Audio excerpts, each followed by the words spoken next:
Everything you've been taught about reality, about life, about your place in the world, was given to you through a lens carefully crafted over generations. Not out of malice, necessarily, but out of fear of what might happen if too many people remembered how powerful they truly are. From the moment you took your first breath, you entered a system that trained you to believe in limits. That time moves in only one direction, that death is an end, that your thoughts are private echoes with no real weight in the fabric of the world. But what if I told you that none of this is entirely true? What if science and ancient philosophy, when placed side by side, are beginning to tell the same story, that your mind isn't just a receiver of reality but its very architect? You see, modern physics, especially in the field of quantum mechanics, has begun to reveal something astonishing. In the famous double-slit experiment, particles of light behave differently when observed. A simple act of watching collapses a wave of possibilities into a single reality. That means your consciousness doesn't just witness the world. It shapes it. The observer changes the observed. Thoth, the ancient Egyptian sage whose teachings survived in fragments through the Hermetic tradition, spoke of this long before science caught up. All is mind, he said, not metaphorically but literally. He described a field of living awareness where thought precedes form, where the material world arises from the mental, like images crystallizing on the surface of still water in response to a ripple beneath. Let me put this into something more tangible. When you recall a painful memory, your body often reacts as if it's happening again. Your heart rate increases. Your breath shallows. This is your mind broadcasting a signal, and your body, a faithful receiver, responds in kind. That is not imagination. That is bioenergetics. The heart's electromagnetic field, measurable by instruments like magnetocardiograms, extends several feet beyond your body. Studies from the HeartMath Institute have shown that emotions such as gratitude and love produce coherent rhythms in this field, creating physiological balance, while stress and fear generate dissonance.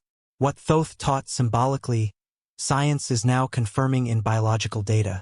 Your inner state alters the world around you. Think about it. We've built a society that treats the mind like a side effect of the brain and the soul like a poetic concept for the weak or the religious.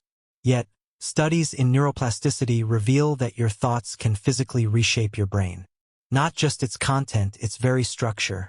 MRI scans show that consistent meditation literally thickens the prefrontal cortex, the region responsible for decision-making and emotional regulation.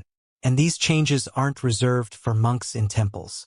They happen in everyday people. People like you and me. People with scars, regrets, dreams, and questions. Especially people who have lived long enough to know that the world isn't as black and white as it once seemed. Now imagine if you were raised with this knowledge.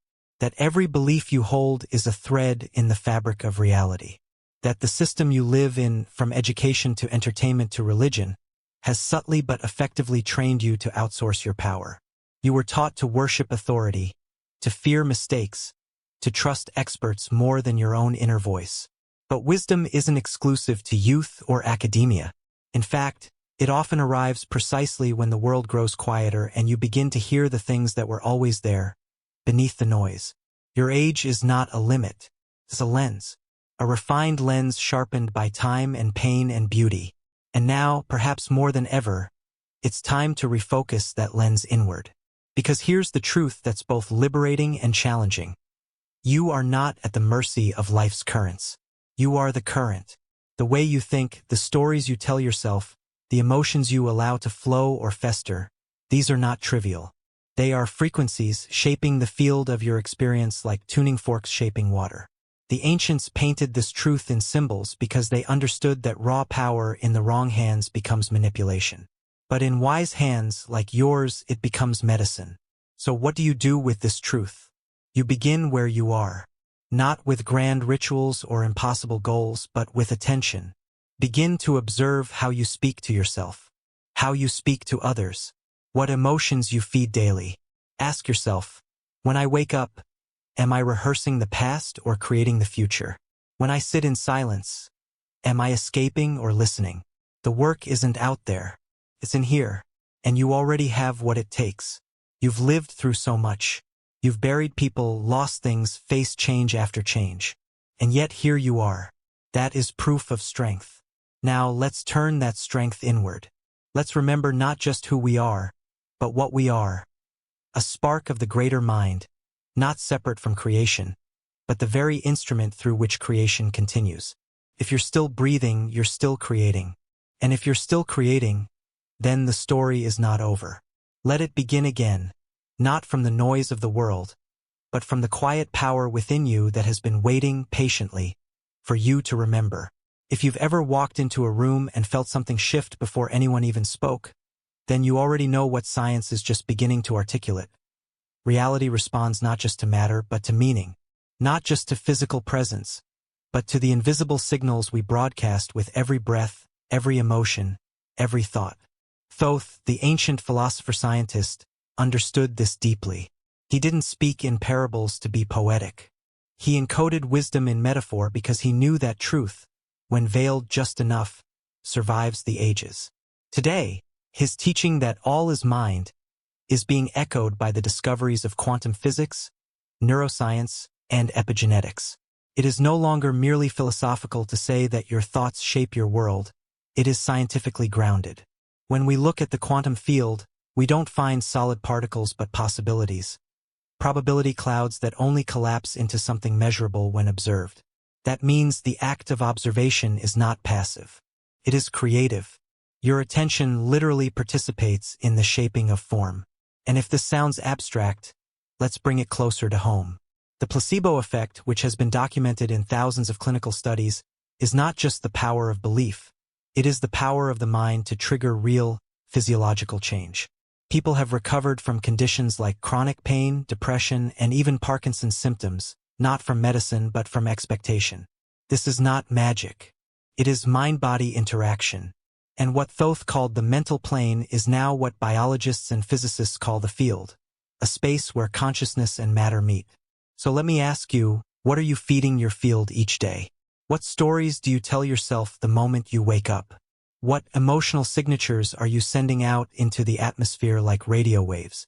Because just like tuning into a specific frequency brings in a certain radio station, your internal frequency, set by your thoughts, your emotions, your core beliefs, attracts certain experiences and repels others. This isn't superstition. This is resonance. And it has been measured. For instance, the work of Dr. Joe Dispenza has shown that focused mental intention and elevated emotion can measurably alter brain waves, heart rhythms, and even gene expression. In one study, participants practicing heart-centered coherence not only shifted their biology but created synchronicities in their external lives that defied statistical odds. That's not luck. That's alignment. And this is where philosophy meets practice. It's not enough to know that reality is mental. You must begin to live as if it is. You must begin to observe the patterns of thought that govern your days, not with judgment, but with curiosity. When you feel resistance, ask what belief it's attached to. When you feel drained, trace the thought that opened the leak. Because thought is not just commentary. It is causality. Imagine your mind as a garden. Every belief is a seed. Every repeated emotion is water. Every assumption is sunlight. Over time, what you tend grows. You don't need a spiritual practice with incense and robes to begin. You need awareness. You need presence. The next time you catch yourself saying, "I can't," ask yourself, who planted that? The next time you feel fear about the future, take a breath and say, "Am I creating or reacting?" That 1 second of mindfulness is the beginning of mastery. And that's what Thoth was teaching. Not blind belief in external gods, but conscious partnership with the laws of inner reality. When he spoke of correspondence, he meant that every outer condition reflects an inner state. When he described vibration, he wasn't being mystical, he was being precise. Every atom, every cell, every organ in your body vibrates. And when your thoughts are chaotic, your entire system becomes incoherent. That's when dis-ease enters. But coherence, cultivated through breath, gratitude, and intentional thought, restores the signal. It brings your system back into harmony with itself and with life. And here's the part that matters most. It is never too late. Your brain can rewire itself at any age. Your heart can generate coherent waves even after decades of stress. Your consciousness remains the most powerful technology you've ever possessed. You have not missed your window. In fact, the years you've lived have prepared you for this chapter, the chapter where you stop surviving and begin shaping. Not with force, but with frequency. Not by chasing control, but by mastering coherence. So today, begin with one small practice. Pick a single belief that limits you, maybe about your age, your health, your worth, and hold it in your mind like a stone in your hand. Then ask, is this helping me create the life I want? If not, thank it for its service and begin to let it go. Because the truth is, your mind has always been the blueprint. And now, as science catches up to what mystics like Thoth have known all along, you have the rare opportunity to live at the edge where knowledge becomes embodiment, where thought becomes architecture, where your life becomes, quite literally, a reflection of your consciousness. If you've ever sat quietly and felt the presence of a loved one who passed, or dreamed so vividly of someone long gone that you awoke with tears on your cheeks, then you've already touched a truth far deeper than what modern society teaches. You've felt the spiral of time bending gently inward, reminding you that what we call the past isn't lost, and what we call the future isn't waiting far ahead, but already exists, right now, just outside the reach of linear perception. Thoth taught that time does not move in a straight line, but rather unfolds like a spiral, looping, folding, expanding, and contracting depending on the state of your consciousness. Today, physics begins to echo this view through the study of time dilation and block universe theory, which proposes that all points in time, past, present, and future, exist simultaneously. Experiments like those involving atomic clocks flying around the Earth show us that time is not constant, but relative. Your experience of time, how fast or slow it moves, depends on how you move through it and how you feel while doing so. Think about those moments of awe when time seemed to stop. Holding your newborn child, saying goodbye to a parent, watching a sunset that felt eternal. In those moments, your awareness was so present, so expanded, that you slipped outside of clock time and into something older, something real. This isn't a trick of the mind. It's a return to a more fundamental relationship with time itself. What Thoth described thousands of years ago is now being supported by neuroscience. Studies show that our brains do not experience time as a stream, but in packets, in pulses. Brain wave frequencies, especially in meditative states like theta and gamma, correlate with altered perceptions of time, where minutes can feel like hours and entire lifetimes seem to pass in the space of a dream. When someone relives a traumatic moment or experiences déjà vu, the brain is not malfunctioning. It is tapping into nonlinear memory patterns stored not only in the neurons, but in the field surrounding the body, a field that researchers in biophysics, such as Dr. Fritz Albert Popp, suggest holds structured light and information. This aligns with Thoth's view that memory is not just brain-based but field-based, existing in the subtle layers of energy we carry, which modern science calls the biofield. This also means healing is possible in ways we've barely explored. You are not chained to your past. Your trauma, your grief, your mistakes are not etched in stone. They are patterns in the field, and patterns can be rewritten. Just as you can retune a piano, you can retune your energy by returning to the points where the discord began, not to dwell but to realign. Begin with this practical step. Recall a moment from your life that still holds emotional charge. Rather than reliving the pain, observe it like a story. See who you were, what you believed, how you felt. Then breathe deeply and imagine sending compassion to that former self, as if you're gently releasing a bird from a cage. This simple act, practiced daily, activates neuroplasticity, rewiring the emotional associations in your brain while signaling the biofield to shift its resonance. You may begin to notice new memories surfacing, connections forming between past and present, synchronicities accelerating. These are signs that your consciousness is no longer trapped in the loop but is beginning to navigate the spiral. And here's the extraordinary implication. If time is fluid, then the future isn't something you passively await, but something you tune into. This is not a metaphor. The field around you contains an infinite number of timelines, and your current frequency determines which one you collapse into reality. When you align your thoughts, emotions, and actions with the version of life you wish to live, you send out a signal that bends reality toward that outcome. This is not wishful thinking. This is coherence in motion. You do not need to build a time machine. You are the machine. You are the transmitter. And this becomes especially powerful in your later years, because you carry more memories, more dreams deferred, more wisdom stored in the invisible layers of your being. Your spiral is rich with data, and with awareness you can revisit key points, not to dwell in regret, but to retrieve energy, to free yourself from emotional gravity, and to broadcast a more aligned future. Begin to see your life not as a line of events but as a series of echoes and waves. Look at the repeating patterns, the choices that seem to cycle back, the lessons that knock more than once. These are not coincidences. They are invitations. If time is a spiral, then healing is not linear either. You do not need to start over. You need to step in at the right point and shift the current. When you do, not only do you change your future, but the past begins to feel different too. This is the mystery Thoth spoke of. This is the practical magic science is just starting to catch up to. So ask yourself today, what timeline am I feeding with my focus? What version of me am I keeping alive with my story? And what would change if I remembered that time is not running out, it is running through me? That single shift in perspective might just open the doorway to everything you've been waiting for. You've been taught to see yourself as a single self, a name, a body, a fixed identity marching forward through life like a character in a book written by someone else. But beneath the surface of that story lives a system far more intricate, far more powerful than most people are ever told. Thoth understood what modern science is only now beginning to confirm through studies in integrative physiology, systems biology, and even quantum biology, that the human being is not a machine but a symphony. You are composed of layers, frequencies, and feedback loops that span from the cellular to the cosmic. Your physical body is only the first doorway.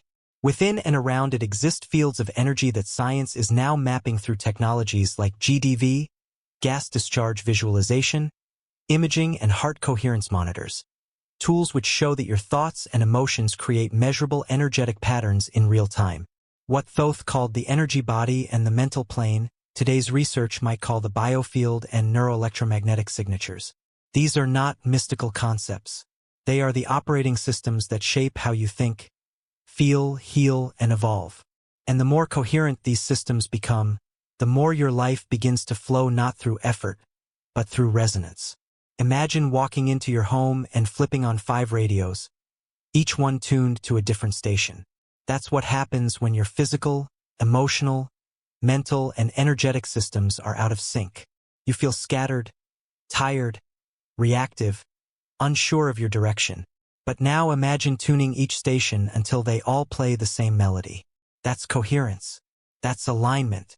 That's what Thoth meant when he spoke of inner harmony and returning to center. The modern world has trained us to separate what cannot be separated. Body from mind, science from spirit, logic from intuition. But your nervous system does not draw these lines.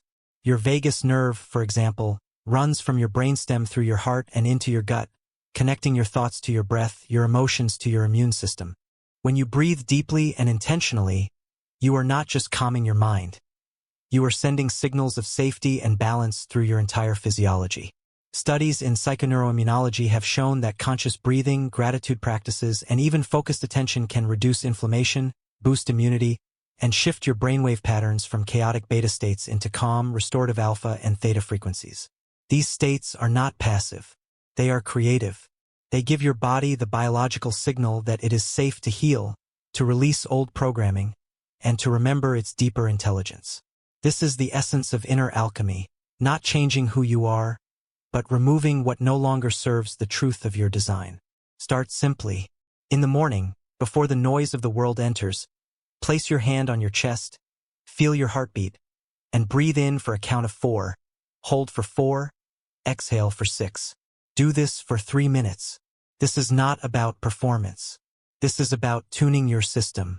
Over time, this small practice begins to realign the scattered parts of your attention. It invites your energy to return to center. And from that center, decisions become clearer.